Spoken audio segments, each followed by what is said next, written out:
ओम शांति। पंखे की जरूरत है, पंखा बंद कर दो।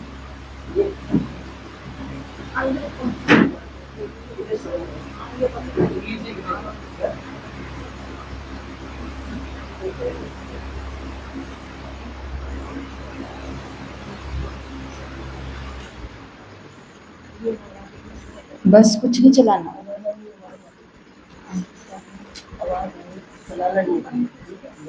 ओम शांति। तो आज दुर्गाष्टमी का दिन है। मुरली के अंदर बहुत बहुत विशेष 6 बातें बताई हुई है जो हर एक आत्मा को, जो इस संसार के अंदर रह रहा है और जो सच में सुखी रहना चाहता है, खुश रहना चाहता है, अपनों के साथ आराम से रहना चाहता है, उनके लिए ये सभी बातें आज बाबा ने दी हैं। मीठे बच्चे, बाप आए हैं सबके दुख हर कर सुख देने, इसलिए तुम दुख हरता के बच्चे किसी को भी दुख मत दो। तो आज का पहला होमवर्क 21 बार ये सभी को अपनी नोटबुक में लिखना है। मैं दुख हरता की संतान हूँ, इसलिए किसी को भी दुख नहीं दे सकती हूँ।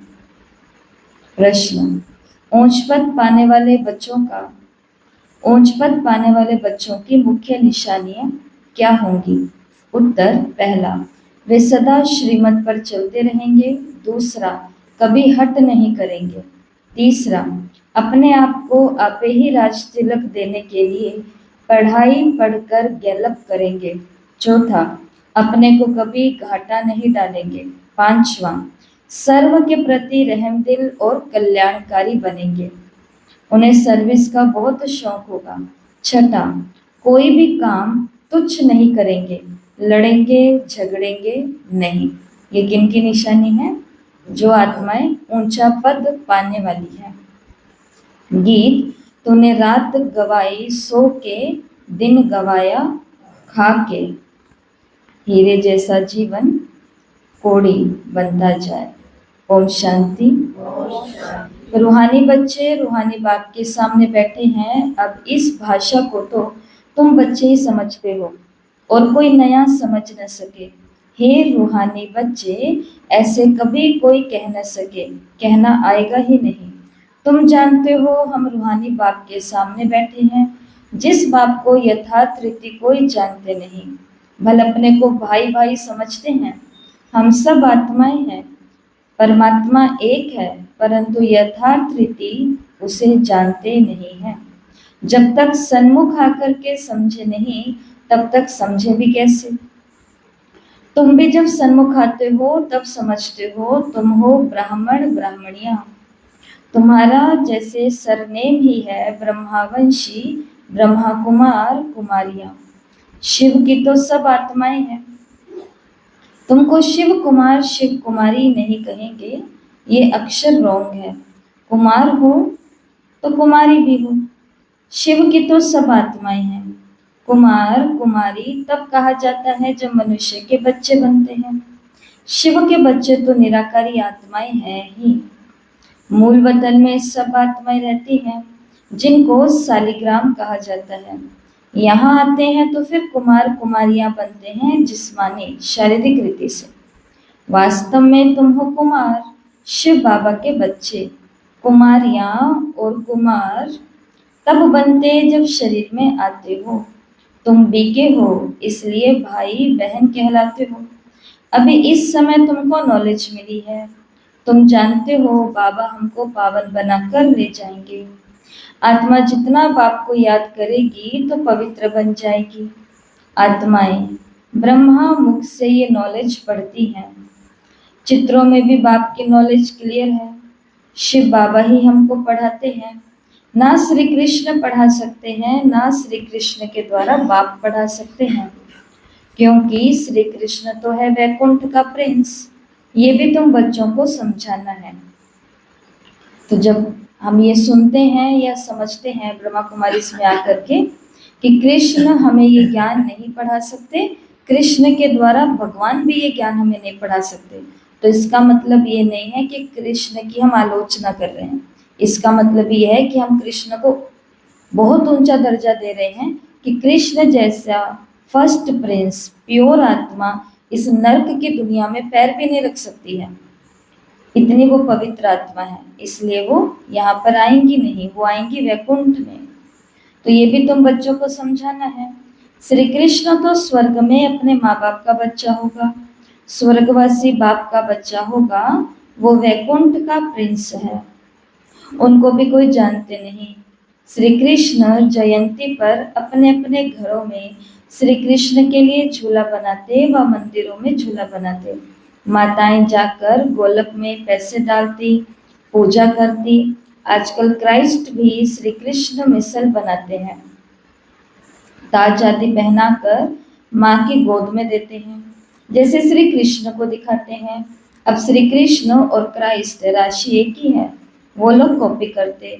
नहीं तो श्री कृष्ण के जन्म और क्राइस्ट के जन्म में बहुत फर्क है।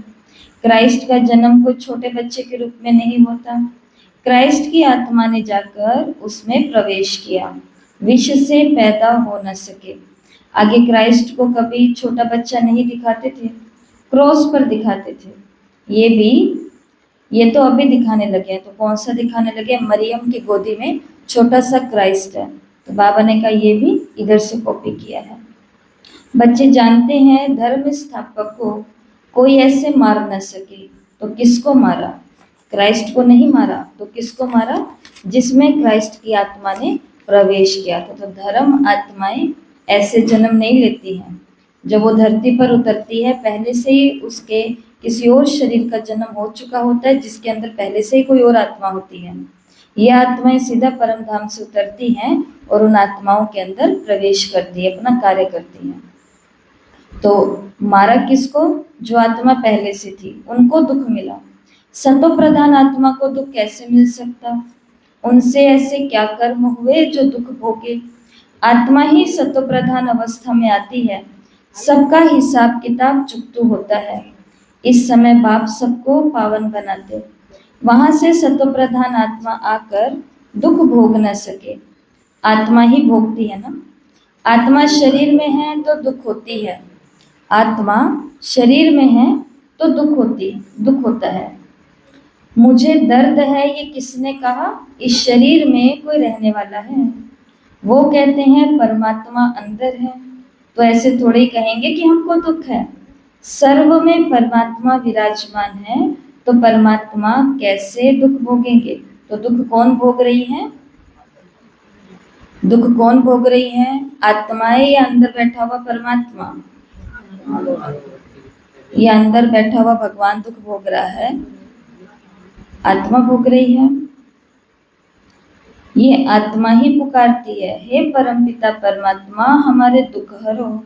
पारलौकिक बाप को ही आत्मा पुकारती है, अभी तुम जानते हो। बाप आया है दुख हरने की युक्तियां बता रहे हैं। आत्मा शरीर के साथ ही एवर हेल्दी वेल्दी बनती है। मूल वतन में तो हेल्दी वेल्दी नहीं कहेंगे, वहाँ कोई सृष्टि थोड़ी है, वहाँ तो है ही शांति। शांति स्वधर्म में टिके हुए हैं। अभी बाप आए हैं सबके दुख हर कर सुख देने, तो बच्चों को भी कहते हैं तुम मेरे बने हो, किसी को भी दुख नहीं देना, किसी को भी दुख नहीं देना। इस लिस्ट में कौन कौन आएंगे जिनको दुख नहीं देना? किस किस को दुख नहीं देना? किसी को मतलब किस किस को? मनुष्यों को दुख नहीं देना, और पशुओं को, जानवरों को दुख नहीं देना, और प्रकृति को दुख नहीं देना। प्रकृति को हम दुख देते कैसे हैं? जैसे पेड़ पौधों को काट के, पानी के अंदर ये जो डुबो डुबो करके आते हैं हम सारा अपनी भावना के अंदर, ये सब हम क्या कर रहे हैं? दुख दे रहे हैं। और दुख किसको नहीं देना? अपने आप को नहीं देना, अपने घर वालों को नहीं देना, अपने सेवा केंद्र वालों को नहीं देना, अपने आस पड़ोसियों को नहीं देना, किसी को भी नहीं देना। समझाना अलग बात होती है, इशारा करना अलग बात होती है, परंतु दुख देने का मतलब होता है जिसके अंदर मेरा तो भला है, सामने वाले का नुकसान ही नुकसान है। एक माँ अपने बच्चे को कभी दुख देती है? पर वो पीटती तो बहुत है, चिल्लाती भी बहुत है, गालियां भी दे देती हैं, बुरे बुरे शब्द भी, गंदे गंदे शब्द भी बोल देती है। लेकिन वो किसके लिए होता है? वो बच्चे के भले के लिए होता है, क्योंकि माँ को, पिता को पता है हम तो निकल जाएंगे एक दिन, नुकसान किसका होगा? तुम्हारा ही होगा। जीवन किसका खराब होगा? तुम्हारा ही होगा। और जहां पर अपना भरपूर स्वार्थ भरा हुआ है, अर्थात दुख देना, तो बाबा ने कहा कि अब तो तुम मेरे बने हो तो किसी को भी दुख नहीं देना। ये लड़ाई का मैदान है, परंतु गुप्त है, वो है प्रत्यक्ष। तो वो आर्मी, वो फोर्स तो प्रत्यक्ष है, सबको दिख रही है। तो ये जो गायन है कि युद्ध के मैदान में जो मरेंगे वो स्वर्ग में जाएंगे, ये गीता के अंदर है। तो उसका अर्थ भी अभी समझाना पड़े। इस लड़ाई का महत्व देखो कितना है, बच्चे जानते हैं। उस लड़ाई में मरने से कोई स्वर्ग में जा न सके, परंतु गीता में भगवान वाच है, उनको मानेंगे तो सही ना। भगवान ने किसको कहा? उस लड़ाई वालों को कहा या तुमको कहा? दोनों को कहा। उनको भी समझाया जाता है, अपने को आत्मा समझ, बाप को याद करो, ये सर्विस भी करनी है। अब तुम स्वर्ग में अगर जाना चाहते हो तो पुरुषार्थ करो। लड़ाई में तो सब धर्म वाले हैं, सिख भी हैं, वो तो सिख धर्म में ही जाएंगे ना। स्वर्ग में तो तब आ सकेंगे जब तुम ब्राह्मणों से आकर के ज्ञान लें। जैसे बाबा के पास आते थे तो बाबा समझाते थे, तुम लड़ाई करते शिव बाबा की याद में रहेंगे तो स्वर्ग में आ सकेंगे। बाकी ऐसे नहीं कि स्वर्ग में राजा बनेंगे, नहीं। जास्ती उनको समझा भी नहीं सकते हैं, उनको थोड़ा ही ज्ञान समझाया जाता है। इनको जो आर्मी के अंदर है, उनको ऐसे थोड़ी ना कहेंगे कि अपने हाथ से बना हुआ शुद्ध भोजन खाओ, पवित्र भोजन खाओ, सात्विक भोजन खाओ, नहीं। उनको तो वहाँ की मेस के अंदर जैसा भोजन मिलेगा वैसे उनको खाना है। तो उनके लिए श्रीमत अलग है। कौन सी श्रीमत है? कि जो भी भोजन खाओ वो भोजन चार्ज किया हुआ हो, बाबा की याद से शुद्ध बनाया हुआ हो, बाबा को अर्पण किया हुआ हो, तो ऐसे। लेकिन ये उनके लिए है, हमारे लिए ये विधि नहीं है। तो बाबा ने कहा अगर ऐसे रहते भी करोगे तो स्वर्ग में आओगे, हाँ, ऊंचा पद तो नहीं। तो उनको जास्ती समझा नहीं सकते हैं। लड़ाई में अपने इष्ट देवता को जरूर याद रखते हैं। सिख होगा तो गुरु गोविंद की जय कहेंगे। ऐसे कोई नहीं जो अपने को आत्मा समझ परमात्मा को याद करे। बाकी हाँ, जो बाप का परिचय लेंगे वो स्वर्ग में आ जाएंगे। सबका बाप एक ही है, पतित पावन। वो पतितों को कहते हैं कि मुझे याद करो, तुम्हारे पाप कट जाएंगे और मैं जो सुखधाम स्थापन करता हूँ उसमें तुम आ जाएंगे। लड़ाई में भी शिव बाबा को याद करेंगे तो स्वर्ग में आ जाएंगे। और ये हम सभी के लिए, पूरे ब्रह्मा कुमारी परिवार के लिए एक बहुत गर्व की बात है कि हमारी इंडिया की जो आर्मी है, जो फोर्स है, वो भी समय प्रति समय बाबा के कार्यक्रम का हिस्सा बनते रहते हैं। भाई बहनें भी वहाँ पर जाते रहते हैं और अंदर ही अंदर कोई ना कोई जुड़े हुए हैं परमात्मा से। और वहाँ पर भी क्लासेस होती है, वहाँ पर भी मेडिटेशन होता है। तो बाबा ने कहा कि लड़ाई में किसको याद करेंगे? अगर शिव बाबा को, तो स्वर्ग में आ जाएंगे। उस युद्ध के मैदान की बात और है, यहाँ और है। बाप कहते हैं ज्ञान का विनाश नहीं होता। शिव बाबा के बच्चे तो सब हैं। अब शिव बाबा कहते हैं मामेकम याद करने से तुम मेरे पास आ जाएंगे मुक्ति धाम में। फिर जो ज्ञान सिखाया जाता है वो पढ़ेंगे तो आ जाएंगे स्वर्ग की राजाई में। कितना तो सहज है। स्वर्ग में जाने का रास्ता सेकंड में मिल जाता है। रास्ता सेकंड में है। क्या है वो रास्ता? मुरली की पढ़ाई पढ़नी है, शिव बाबा को याद करना है, तो मुक्ति में भी जा सकते हैं और जीवन मुक्ति में भी आ सकते हैं। सेकंड की बात है, विधि सेकंड की है। हम आत्मा बाप को याद करती हैं। लड़ाई के मैदान में तो खुशी से जाना चाहिए, कर्म तो करना ही है। देश के बचाव के लिए सब कुछ करना पड़ता है। वहाँ तो है ही एक धर्म, मतभेद की बात नहीं है। यहाँ तो कितना मतभेद है, पानी पर, जमीन पर झगड़ा। पानी बंद कर देते हैं तो पत्थर मारने लग पड़ते हैं, एक दो को अनाज नहीं देंगे तो झगड़ा हो जाता है। तुम बच्चे जानते हो हम अपना स्वराज्य स्थापन कर रहे हैं, पढ़ाई से राज्य पाते हैं, नई दुनिया जरूर स्थापन होनी है। नूंद है तो कितनी खुशी होनी चाहिए। कोई भी चीज में लड़ने झगड़ने की बात कोई नहीं है, रहना भी बहुत साधारण है। तो नवरात्रि के अंदर माता रानी को, माँ भगवती को, माँ जगदम्बा को, देवियों को कौन सा भोग ज्यादा स्वीकार कराया जाता है? चना और हलवा, यही बनाते हैं ना सभी। चना हलवा तो बनता ही बनता है। तो चना हलवा क्यों बनाया जाता है, उसके पीछे का कारण है। तो जो हलवा है वो किसकी निशानी है? बहुत ज़्यादा रॉयल्टी की, माना जिसमें घी भी है, मेहनत भी है, सेकना भी है, टाइम भी है। और चना है वो किसकी निशानी है? साधारणता की, सस्ते भी हैं, आराम से हो जाते हैं, पानी में ही उबल करके काम हो जाता है, ज़्यादा मेहनत नहीं है, थोड़े से छौंक से ही हो जाता है। अर्थात ना हमें बहुत ज़्यादा ऊंचा रहना है, ना हमें बहुत ज़्यादा गरीबी अपनी दिखानी है, कंजूसीपना दिखाना है। हम ब्राह्मणों को अपना जीवन कैसे जीना है? साधारण जीना है। इसलिए देवियों ने साधारण जीवन जिया, सारी चीज़ें होने के बाद भी अति में नहीं गई, और अपने हाथ में कुछ भी नहीं है, एक चीज़ के ऊपर भी खुद का नाम नहीं है, तो कुछ ना होने के बाद भी गरीबी नहीं दिखाई है, मंगतापना नहीं दिखाया है, भूखपना नहीं दिखाया है, तो भी कैसे रही है संसार के अंदर? ऊंची स्थिति में रही है। तो ये साधारण, इसीलिए देवियों को ये भोग स्वीकार कराया जाता है। तो बाबा ने कहा लड़ने झगड़ने की कोई बात ही नहीं है, रहना तुमको बहुत साधारण है। बाबा ने समझाया है, तुम ससुर घर जाते हो इसलिए अब वन वहां में हो।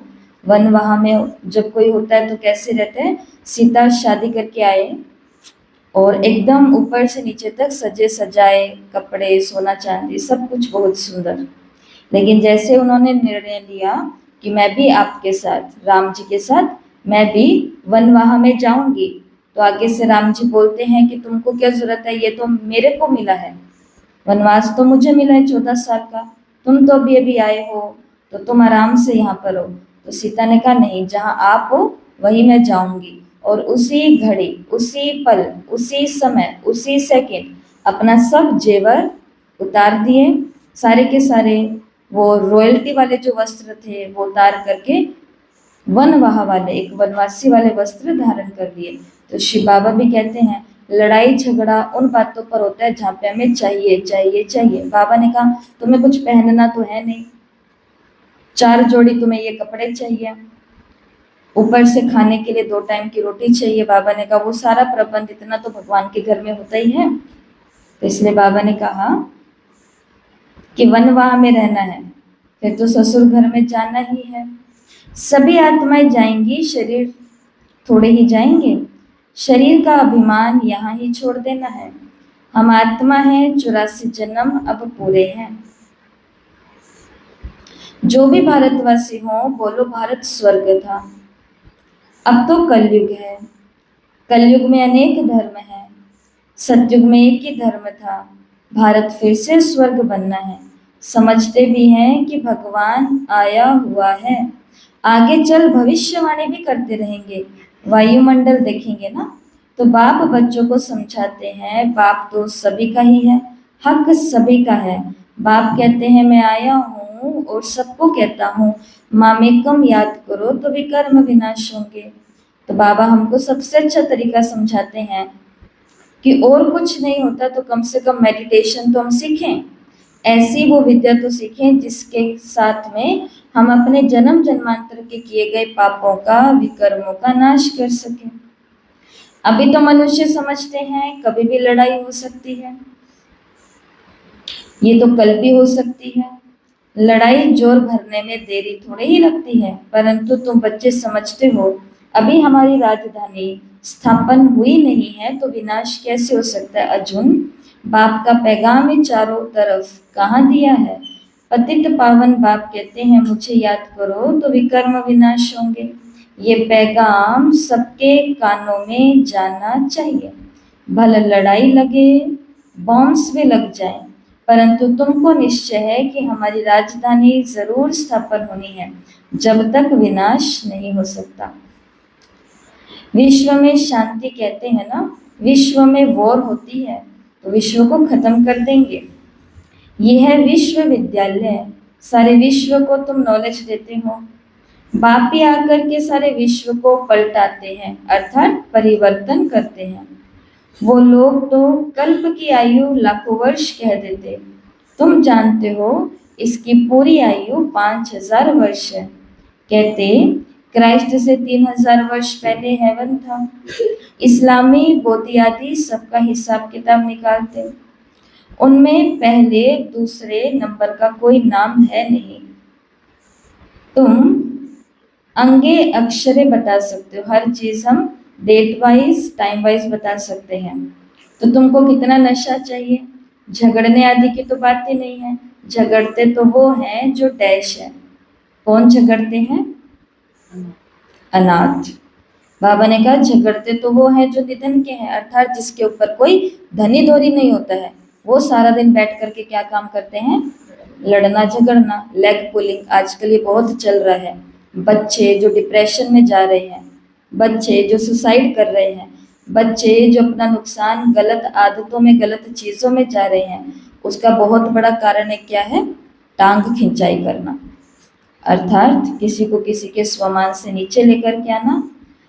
निधनकों की तरह भूल ही गए हैं, अनाथ बन चुके हैं कि जिसकी लेग पुलिंग कर रहे हैं ये बच्चा किसका है, जिसके ऊपर टिक्का टिप्पणी कर रहे हैं, जिसके ऊपर हम मतलब कि बस ऐसे चढ़ ही गए हैं, तो ये संतान किसकी है? ये मेरा कोई रिश्ता नहीं है, ये संतान है परमपिता परमात्मा की। और अगर वो आत्मा बहुत पवित्र हुई, अगर वो आत्मा बहुत निर्मल हुई, अगर वो आत्मा बहुत श्रेष्ठ हुई, तो उसके पक्ष में कौन खड़ा होगा? तो हम उस आत्मा से पंगा थोड़ी ना ले रहे हैं, हम किससे लेते हैं फिर? परमात्मा से। इसलिए मेडिटेशन हमको ये सब चीजों के अंदर शक्ति देता है कि झगड़ते वो हैं जो निधन के होते हैं। तुम अभी जो पुरुषार्थ करेंगे किस जन्म के लिए, वो प्रारब्ध बन जाएगी। लड़ेंगे झगड़ेंगे तो ऊंच पद नहीं मिलेगा, ऊपर से सजाएं भी खानी पड़ेगी। कोई भी बात है, कुछ भी चाहिए तो बाप के पास आओ। गवर्नमेंट भी कहती है ना कि तुम फैसला अपने हाथ से नहीं उठाओ। कोई कहते हैं हमको विद्यालय का, कोई कहते हैं हमको विलायत का बूट चाहिए। ये कहाँ की बात बता रहे हैं? यज्ञ के अंदर की। अंदर रहते हैं तो जो समर्पित बच्चे हैं, कभी देश विदेश से आते हैं, किसी के रिश्तेदार बाहर रहते हैं, कन्याओं के रिश्तेदार जो बहुत रिच होते हैं बाहर रहते हैं, तो वो आएंगे तो ऐसा तो नहीं हो सकता कि अपने घर की जो भतीजी ब्रह्मा कुमारी बनी है, जो भांजी ब्रह्मा कुमारी बनी है, जो पोती ब्रह्मा कुमारी बनी है, जो दोती ब्रह्मा कुमारी बनी है, उसके लिए कुछ लेकर के नहीं आएंगे। आएंगे वो तो बहुत ही ज्यादा ऊंचे नशे से आएंगे कि हम तो एक कन्या के लिए नहीं, एक के अंदर 100 के लिए हम तो लेकर के जा रहे हैं। तो यज्ञ के अंदर ऐसा कुछ होता था तो उसको वो लोग देखते थे जिनके घर से कोई कुछ लाता नहीं था या जिनका घर इतना संपन्न नहीं था। तो वो बाबा को कहते थे कि बाबा हमें भी क्या चाहिए? विलायत का, विदेश का जूता चाहिए। बाबा कहेंगे बच्चे अभी तो तुम वन वहां में हो। फिर देखो इतने सारे बच्चे जो यज्ञ में एक साथ रहे और एक दूसरे की चीजों को, आज एक दूसरे की इतनी सी काबिलियत को भी देख लेते हैं तो भी हमारे अंदर कितना कुछ आने की संभावना है। तो सोचो अगर सभी को इकट्ठा कर दिया जाए, जो कि होता ही है, तो उसके बाद में एक दूसरे की चीजें देख देख करके भी मन के अंदर कई सारे भाव पैदा होते हैं। तो बाबा क्या समझाते हैं कि अभी तो तुम किस में हो? वन वहां में हो। आए तो अच्छी बात है, नहीं आए तो भी अच्छी बात है, क्योंकि हम तो हैं ही वन वहां में। वहां तुमको बहुत माल मिलेंगे। शिव बाबा कहते हैं यहाँ पे तो साधारण हो जाओ, सत्यों के अंदर सोने का जो कुछ पहनना है सब माल मिलेंगे। बात तो राइट ही समझाएंगे ना कि ये बात ठीक नहीं है, यहाँ तुम ये आश क्यों रखते हो? यहाँ तो बहुत ही सिंपल रहना चाहिए, नहीं तो देह अभिमान आ जाएगा, इसमें अपनी नहीं चलानी होती है। बाबा जो कहे, बीमारी आदि है तो डॉक्टर आदि को बुलाते हैं, दवाई आदि से संभाल तो सबकी होती है, फिर भी हर बात में बाप बैठा है। श्रीमत तो श्रीमत है ना, बाबा ने कहा इसके लिए इन बातों के चक्कर में फिर आपस में लड़ झगड़ पड़ते हैं, कुछ कुछ करने लग जाते हैं। तो बाबा ने कहा श्रीमत पर चलो, निश्चय में विजय है, वो तो सब कुछ समझते हैं ना। बाप की राय पर चलने में ही कल्याण है, अपना भी कल्याण है, कोई को वर्थ पाउंड नहीं बना सकते हो। बाबा ने कहा कोई का जीवन हीरे तुल्य नहीं बना सकते हैं, तो वर्थ नोटे पैनी ठहरे ना, तो खुद भी क्या ठहरे, कौड़ी तुल्य ठहरे, पाउंड बनने के लायक नहीं है। यहाँ वैल्यू नहीं है तो वहां भी वैल्यू नहीं रहेगी। सर्विसेबल बच्चे को सर्विस का कितना शौक रहता है, चक्कर लगाते रहते हैं, सर्विस नहीं करते तो उनको रहमदिल कल्याणकारी कुछ भी नहीं कहेंगे। बाबा को याद ही नहीं करते हैं तो तुच्छ काम ही करते रहेंगे, पद भी फिर तुच्छ ही पाएंगे। शिव बाबा तो एक ही बात कहते हैं कि अगर तुम हीरे तुल्य नहीं बन रहे तो जरूर फिर क्या कर रहे हो, कौड़ी तुल्य ही जा रहे हो, क्योंकि हमेशा चार्ट हमारा ऐसे नहीं रह सकता। उस दिन भी आपको बताया था ऐसे ऐसे होते ही वो डाउन ही जाएगा, ऊपर जाने की संभावना कम होती है। और ऊपर जाएगा भी तो किसी ने तेज पुरुषार्थ करवा दिया तो गया 2 दिन के लिए, फिर वापस कहाँ आ गया, नीचे, क्योंकि संस्कार बहुत काल के कौन से बने हुए हैं, नीचे के अर्थात पैनिक। सर्विस नहीं करेंगे तो बाबा ने कहा रहमदिल कल्याणकारी भी उनको नहीं कहेंगे। बाबा को याद नहीं करते तो तुच्छ काम करते हैं, फिर पद भी तुच्छ पाएंगे। ऐसे नहीं, हमारा तो शिव बाबा से योग है ही, हम तो बीके हैं ही। शिव बाबा ब्रह्मा द्वारा ही ज्ञान दे सकते हैं, सिर्फ शिव बाबा को याद करेंगे तो मुरली कैसे सुनेंगे, और फिर नतीजा क्या होगा, पढ़ेंगे नहीं तो पद क्या पाएंगे। ये भी जानते हैं सबकी तकदीर ऊंची नहीं बनती है, वहां भी तो नंबरवार पद होंगे, पवित्र तो सबको होना है। आत्मा पवित्र बनने बिगड़ शांति धाम में नहीं जा सकती। तो बाप समझाते हैं तुम सबको ये ज्ञान सुनाते चलो, कोई भल अभी नहीं सुनते, आगे चलकर जरूर सुनेंगे। अभी कितने भी विघ्न तूफान जोर से आए, तुम्हें डरना नहीं है, डरना नहीं है। ये बाबा किनको कह रहे हैं, बाबा अपने बच्चों को कह रहे हैं, खास वो बच्चे जिन सेवा केंद्रों के ऊपर बहुत विघ्न तूफान आए ही रहते हैं, आए दिन ही। तो बाबा ने कहा तुमको डरना थोड़ी है, ये आज नहीं सुन रहे हैं लेकिन बीज डालते जाओ, ये कल जरूर सुनेंगे, पर तुमको डरना नहीं है, क्योंकि नए धर्म की स्थापना होती है ना, तुम गुप्त राजधानी स्थापन कर रहे हो। बाबा सर्विसेबल बच्चों को देखकर खुश होते हैं, तुम्हें अपने को आपे ही राज तिलक देना है, श्रीमत पर चलना है, इसमें अपना हट नहीं चल सकता, यहाँ पर अपनी जिद्दें नहीं चल सकती। बाबा ने कहा हट करो, लो बैठ जाओ हट कर करके, किसका नुकसान है, खुद का ही है। उस स्थान पर, उस सेवा पर, उस सीट पर आने वाला कोई और भी बैठा हुआ है, और वो कब आएगा और कब चांस ले लेगा और हम देखते रह जाएंगे।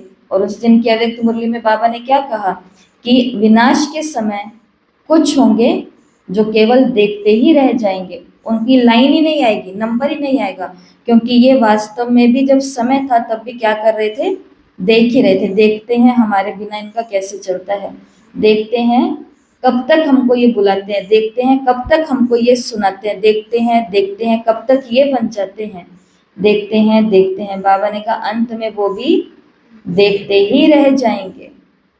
इसके लिए अपना हट यहाँ पर नहीं चलाना। तो जो हमारे नियम बने हुए हैं, जो विधि बनी हुई है, जो अपने अपने सेवा केंद्रों का सिस्टम बना हुआ, एक सेवा केंद्र दूसरे सेवा केंद्र को कॉपी जरा भी नहीं कर सकता।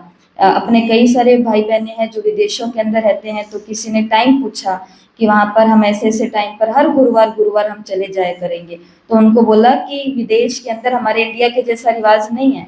इंडिया के अंदर तो ऐसे समर्पित बहनें एक एक स्थान बना करके बैठी है, विदेश के अंदर जॉब करने वाले हैं वो सेंटर खोल करके बैठे हैं, वो 2 काम एक साथ में कर रहे हैं। और वहाँ के सेंटर भी यहाँ के सेंटरों की तरह नहीं होते हैं, जैसे यहाँ की पाठशालाएं होती है उस तरीके से होते हैं। एक वो हॉल होता है, वहाँ बैठो आओ जाओ, क्योंकि वो एक घर की तरह ही होता है। तो इसलिए वहाँ का क्या लो, टाइम लो कि भाई यहाँ की क्या सिस्टम हो सकता है वहाँ पर संडे का भोग होता हो, गुरुवार का भोग होता ही ना हो, संडे को होता है। कहाँ पर, अपने अफ्रीका में, हाँ दोनों जाते हैं। तो वहाँ संडे को होता है। तो हर एक का सिस्टम अलग है, इसलिए एक सेंटर की दूसरे सेंटर से कॉपी नहीं कर सकते हैं। एक सेंटर के टाइम की दूसरे टाइम से, अभी अपने नज़दीक में एक सेंटर है अपने हनुमानगढ़ शहर के पास ही, तो वहाँ से कोई आए तो वो अपना, हम उनसे टाइम पूछ रहे थे कि आपका रूटीन क्या है, कितने बजे आप उठते हो, अमृत वेला करते हो, फिर उसके बाद की क्या दिनचर्या, तो वो सब कुछ बता रहे थे। फिर उन्होंने टाइम बताया मुरली का, सदा से ही टाइम एक रहता है और वो टाइम है 7 से 8 बजे, कभी हमारा टाइम चेंज नहीं होता है। तो उन्होंने अपनों से टाइम पूछा तो अपनों ने टाइम बताया 6 बजे से 8 बजे, आधा आधा, 6 से 7, 7 से 8। कहते अच्छा इतनी जल्दी मुरली? तो वहाँ पर रहने वालों के हिसाब से वहाँ की व्यवस्था होती है। तो वहाँ की सेवाएं, वहाँ के कारोबार, वहाँ की व्यवस्थाएं, सब चीज़ें उस स्थान के आसपास के वातावरण को देखते हुए की जाती है। इसके लिए ये अपने हट भी हमको चलाने नहीं है, मुफ्त अपने को घाटा नहीं डालना है। बाप कहते हैं बच्चे सर्विसेबल और कल्याणकारी बनो। अगर कुछ करना ही चाहते हो तो बाबा ने कहा क्या करो? सर्विस करो और कल्याणकारी बनो। स्टूडेंट को टीचर कहेंगे ना कि पढ़ करके गैलप करो, तेज जाओ, तीव्र जाओ, फास्ट जाओ, तुमको 21 जन्मों के लिए स्वर्ग की स्कॉलरशिप मिलती है, डिनाइस्टी में जाना यही बड़ी स्कॉलरशिप है। अच्छा, मीठे मीठे सिकिलते बच्चों प्रति माता पिता बाप दादा का याद प्यार और गुड मॉर्निंग। रूहानी बाप की रूहानी बच्चों को नमस्ते। हम रूहानी बच्चों की रूहानी माता पिता बाप दादा को याद प्यार नमस्ते, गुड मॉर्निंग, ओम शांति, शुक्रिया बाबा शुक्रिया, वाह बाबा वाह। धारणा के लिए मुख्य सार है पहला, संगम पर बहुत सिंपल साधारण रहना है, क्योंकि ये वन वहां में रहने का समय है। लेकिन कभी कभी क्या देखने में आता है, बाबा की ये पॉइंट बाबा के घर तक ही लागू रखते हैं। जब बाबा के घरों में आते हैं तो कैसे आते हैं? एकदम सिंपल वन वहां में जैसे कि हम रहते हैं वैसे आते हैं। लेकिन जब दुनिया में जाते हैं तो टू मच सारे शौक पूरे कर लेते हैं। टू मच वहां नहीं करना, उस दुनिया में भी कैसा रहना है? साधारण। कपड़े कैसे होने चाहिए? शालीन। शालीन का मतलब क्या होता है? जिसके अंदर पूरा शरीर ढका हुआ हो, ठीक है, चाहे वो भाई हैं चाहे वो बहनें हैं। दूसरा, कपड़े ऐसे हों जो बिल्कुल ही गंदे, मैले, कुचैले, बदबूदार ऐसे ना हो, जो ऐसे हो कि एक साधारण व्यक्ति पहनता हो, अर्थात चमक भी हो, कुछ जरी, कुछ ये काम भी आपके कढ़ाई बढ़ाई की हुई हो, कुछ अच्छे आकर्षक रंग बिरंगे भी हो, जो लोग आप पहनते हो। तो दुनिया के उस कार्यक्रम के हिसाब से चलना है, परंतु टू मच के अंदर नहीं जाना। फिर भी यहाँ पर सबके अपने अपने योग की बात है, बाबा जिसको जैसा कराता है, इसलिए। और ये बात अंदर रहने वालों के लिए तो खास सही है, जो समर्पित हो ही चुके हैं सेवाओं में, कि उनको तो बहुत ही सिंपल रहना है। वन वहां में रहने का ये समय है, यहाँ कोई भी आश नहीं रखनी है और कभी भी अपने हाथ में लो नहीं लेना है, लड़ना झगड़ना नहीं है। कोई बात अच्छी नहीं लग रही है, आओ चुपचाप बैठो, पूछो, राय करो कि यहाँ ऐसा क्यों है, वहाँ ऐसा क्यों है, वहाँ ऐसा क्यों है, यहाँ ऐसा क्यों है, हमें ऐसा लगता है, हमें वैसा लगता है, जो भी है राय करो। परंतु कोई भी कानून अपने हाथ में उठा करके अपने मते से कोई भी काम सीधा जा करके नहीं करना है, लड़ाई झगड़ा नहीं करना है। दूसरा, विनाश के पहले नई राजधानी स्थापन करने के लिए सबको बाप का पैगाम देना है कि बाप कहते हैं मुझे याद करो तो विकर्म विनाशों और तुम पावन हो जाएंगे। तो ये जो कार्यक्रम होते हैं, जैसे आज हमारे हरि माता जी के घर हुआ, ये जो कार्यक्रम होते हैं, ये कार्यक्रम होना भी क्या है? एक तरीका है, एक युक्ति है। ऐसे तो हम परिवारजनों को बिठा करके ज्ञान नहीं सुना सकते हैं, परंतु ऐसे तो हम बैठ करके मुरली को सुन सकते हैं। भगवान के 2 शब्द, 4 शब्द, 1000 शब्द, लाखों शब्द हमारे कान में जा रहे हैं। आत्मा को भी पता नहीं चल रहा है कि ये क्या क्या बातें आ रही है ऊपर से, परंतु आत्मा की जो कॉन्शियस है, भान है, स्मृतियां हैं, उसको जरूर स्पर्श होता है कि ये आवाज तो सुनी सुनी सी लग रही है, ये बातें तो सुनी सुनी सी लग रही है, ये तो वही बातें हैं जो शायद मेरे पिता परमात्मा ने बताई होंगी। और एक समय आएगा जिस समय उस आत्मा को बहुत ज्यादा आवश्यकता होगी केवल भगवान की, और उसको कुछ नहीं चाहिए होगा। और उस समय ये मुरलियां, ये दिन उसको याद आएंगे और वो आत्मा खींच करके कहाँ पहुंच जाएगी? बाबा के घर पहुंच जाएगी। एक बहन ने इतना अच्छा अनुभव सुनाया, कहती दीदी मैं बहुत दूर हूँ सेवा केंद्र से आपके, लेकिन जब जब मेरा मन भारी होता है तब तब मैं अपने आप पे, कहते मैं कोई कोशिश नहीं करती। देखो सेंटर पर आने वालों को तो ये बात सिखानी पड़ती है, 4 धाम की यात्रा करो, 3 लोक की यात्रा करो, सेवा केंद्रों की यात्रा करो। नयों को तो ये बातें सिखाई नहीं पाते हैं। उससे पहले ही आज का जो समय चल रहा है वो समय आपको बता रहे हैं कि लास्ट की आत्मा कितनी तेज पुरुषार्थ कर रही है। तो वो आत्मा ने ऐसे बोला कि जब भी मेरा मन भारी होता है तो मैं एक काम करती हूँ। क्या काम करते हो? तो उसने बोला कि बस मैं आपकी पाठशाला, अभी तक तो उसको ये भी नहीं पता कि पाठशाला उनकी भी है, इतनी वो अभी तक आत्मा अनजान है ज्ञान से। लेकिन फिर भी क्या कहती है कि सुबह उठती हूँ तो मैं योग कहाँ लगाने आ जाती हूँ? आपकी पाठशाला में, बाबा के चित्र के आगे। जब भी कोई मन भारी होता है तो मैं पाठशाला में आ जाती हूँ चित्र के आगे, और कहती कि मेरे को तो अनुभव हो रहे हैं, मन हल्का हो रहा है। ये और ये कब होता है? जब थोड़ा सा भी बीज अंदर में गिरा हुआ हो। तो इसलिए सेवाओं के तरीके हमें खुद ही ढूंढने पड़ते हैं, अपने घर वालों का, आस पड़ोस वालों का कल्याण उद्धार करने के लिए। तो पैगाम सबको देना है राजधानी स्थापन करने से पहले। बाप कहते हैं मुझे याद करो तो विकर्म विनाश होंगे और तुम पावन बन जाओगे। आज का वरदान है जो आज का अमृत वेला था। आज के अमृत वेले कौन सी माँ का हमने योग किया? संतोषी माँ। वरदान है संतुष्टता की विशेषता द्वारा सेवा में सफलता मूर्त बनने वाले संतुष्ट मणि भव। सेवा का विशेष गुण संतुष्टता है। यदि नाम सेवा हो और स्वयं भी डिस्टर्ब है और दूसरे भी डिस्टर्ब करें तो ऐसी सेवा ना करना ही अच्छा है। जहाँ स्वयं के प्रति व संपर्क वालों से संतुष्टता नहीं, वो सेवा ना तो स्वयं को फल की प्राप्ति कराती ना दूसरों को। इसलिए पहले तो एकांतवासी बनो, अपने साथ बैठो, स्वयं को परिवर्तन कर, संतुष्ट मणि का वरदान प्राप्त कर, फिर सेवा में आओ, तब सफलता मूर्त बनेंगे। स्लोगन, विघ्नों रूपी पत्थर को तोड़ने में समय न गवाकर उसे हाई जंप दे करके पार करो। अब टाइम वेस्ट करने का टाइम नहीं है हमारे पास। प्रॉब्लम आ गई, उस पर बैठ करके सोचे पर ऐसे हुआ क्यों, पर ऐसे किसने किया, पर ये पहले, ऐसा टाइम वेस्ट हम बहुत कर चुके हैं, बहुत बहुत कर चुके हैं।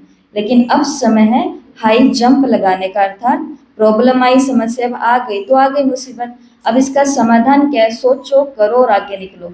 जो कल की अव्यक्त मुरली हम सभी ने रात को पढ़ी है उसके अंदर यही था कि अब क्या लगाओ? पार करो, हर बात को पार करो। जो सोच लिया है वो कर करके दिखाओ। अव्यक्त इशारे हैं। आज 30 सितंबर है, सितंबर का आज लास्ट दिन है, तो 9वां महीना भी आज हमसे टाटा कर रहा है। 2025 के पुरुषार्थ के लिए अब हमारे पास कितने महीने रहे हैं? मात्र 3 महीने। और सोचो जनवरी के पहले पहले दिन आप लोगों ने क्या संकल्प किया था कि इस 2025 में मैं ये और मैं ये।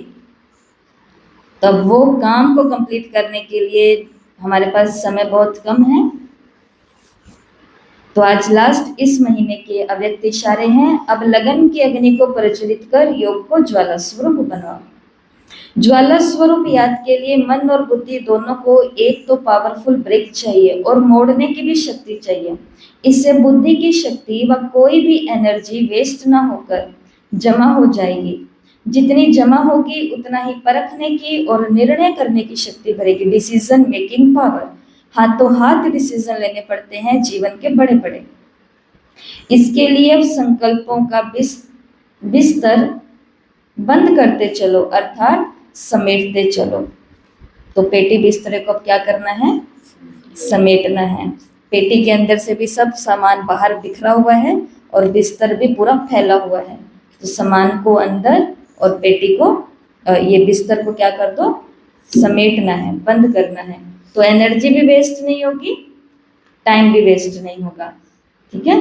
तो मन और बुद्धि पर क्या चाहिए? पावरफुल ब्रेक चाहिए। Stop stop, no no, ban ban. ये काम नहीं करना तो नहीं करना, रुक जा, स्टॉप, यहीं रुक जा। बैन, ये काम मेरे लिए वर्जित है, थोड़ा सा ऐसे कर लूँ, थोड़ा सा ऐसे कर लूँ, थोड़ा सा, थोड़ा मोटा कुछ नहीं होता है। बैन का मतलब बैन होता है, बैन का मतलब बैन होता है। और तीसरा क्या है? नो, नहीं करना, नहीं करना, नहीं करना। क्यों नहीं करना? बच्चा मम्मी को बोले कि मम्मी मुझे ये क्यों नहीं खाना, क्यों नहीं खाना। अब जब पता है ये चीज़ नुकसान वाली है तो बारी बारी नहीं नहीं खाना खाना करने से कुछ नहीं होना है, ठीक है। तो ऐसे ब्रेक लगते हैं। ओम शांति। तो आज का सभी के लिए एक ही होमवर्क है, 21 बारी सभी को लिखना है, मैं शिव बाबा का बच्चा हूँ, दुख हरता का की संतान हूँ, इसलिए मैं किसी को भी दुख दे नहीं सकती। तो किसी को भी दुख देना नहीं है। ओम शांति।